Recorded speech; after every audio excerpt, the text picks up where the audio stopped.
बोला गिरिराज महाराज की।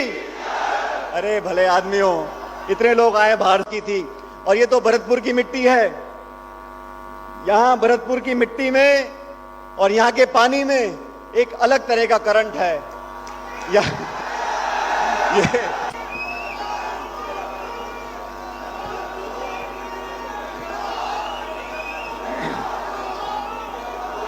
राज्यसभा में सांसद हमारे भाई जयंत चौधरी जी, आदरणीय पूर्व राज्यपाल सतपाल मलिक साहब, मंत्री सुभाष गर्ग जी, धर्मेंद्र यादव साहब, श्रीमती चारू चौधरी जी,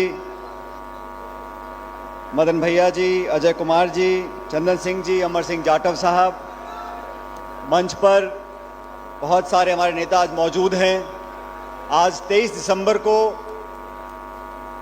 पूर्व प्रधानमंत्री स्वर्गीय चरण सिंह जी की जयंती है और 120वीं जयंती है।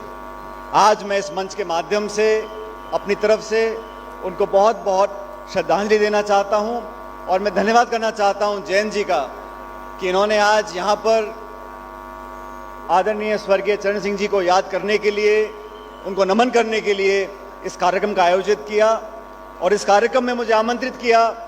इसके लिए मैं जयंत जी का बहुत बहुत आभारी हूं। दोस्तों, साथियों, ये समय बहुत चुनौतीपूर्ण है। अभी आपने हमारे आदरणीय सतपाल मलिक जी का भाषण सुना। चौधरी चरण सिंह जी ने अपने जीवन काल में एक ऐसे वर्ग के लिए संघर्ष किया जो वर्ग आज भी वंचित है, जिस वर्ग को सबकी सहायता की जरूरत है। किसान वर्ग जो जमीन में मेहनत कर कर अनाज पैदा करता है, उसकी सहायता सहयोग करने के लिए सभी लोगों को सामने आना होगा। ये बात कल भी सच थी, आज भी सच है और आगे भी सच होगी।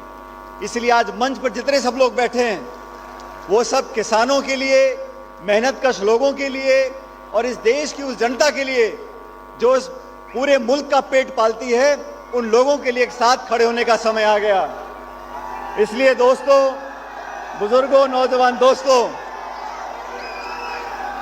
मुझे जयंत चौधरी जी और मैं संसद में साथ रहे,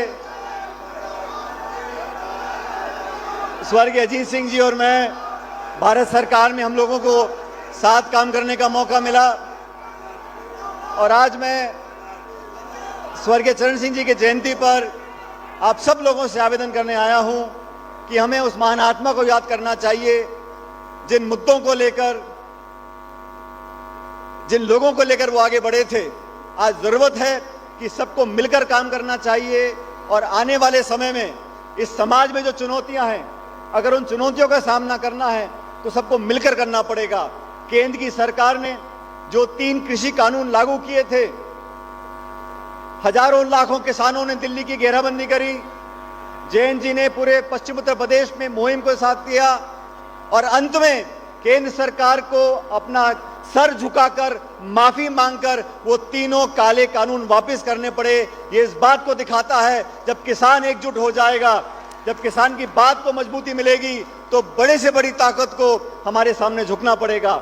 आज 2 बीघे में, 4 बीघे में खेती करने वाला किसान किन चुनौतियों का सामना करता है।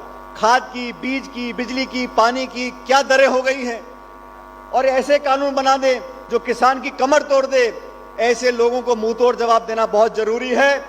मैं राजस्थान की धरती पर जो सब हमारे अतिथि बाहर से आए हैं उनका स्वागत तो करता हूं, लेकिन आप सबसे मैं विनती करना चाहता हूं कि केंद्र में बैठे लोग जो किसान विरोधी नीतियों को लागू करना चाहते हैं, चंद उद्योगपतियों की जेब भरना चाहते हैं, जिन्होंने इस देश के संसाधनों को बेचने का काम किया है, चाहे हवाई अड्डा हो, रेलवे लाइन हो, बिजली कंपनी हो, तेल कंपनी हो, बीमा कंपनी हो, सबको औने पौने दाम पर जो बेचने का काम कर रहे हैं, इस घटनाक्रम को रोकने के लिए सबको साथ आना पड़ेगा।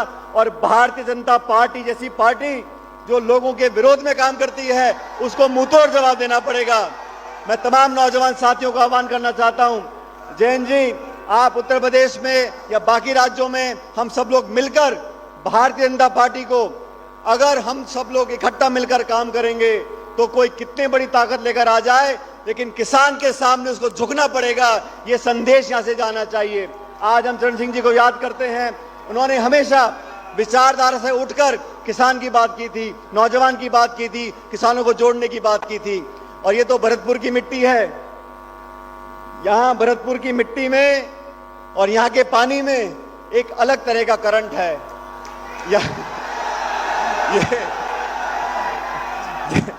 जैन जी, ये वो भरतपुर है जहां स्वर्गीय राजेश पायलट जी ने अपना पहला चुनाव लड़ा था। मैं उस वक्त 3 साल का था और तब से यहां की जनता ने, 36 कौम के लोगों ने, चारों धर्म के लोगों ने मुझको, मेरे परिवार को असीम प्रेम और प्यार दिया है। इसलिए यहां की जनता का ऋण भरतपुर के लोगों का, भरतपुर के मतदाताओं का, यहां जितने नौजवान आपको दिख रहे हैं ये शायद पैदा नहीं हुए थे 1980 में, लेकिन ये सब जानते हैं कि इस मिट्टी से हमारा जो लगाव है उसे दुनिया की कोई ताकत नहीं तोड़ सकता। और इस लगाव की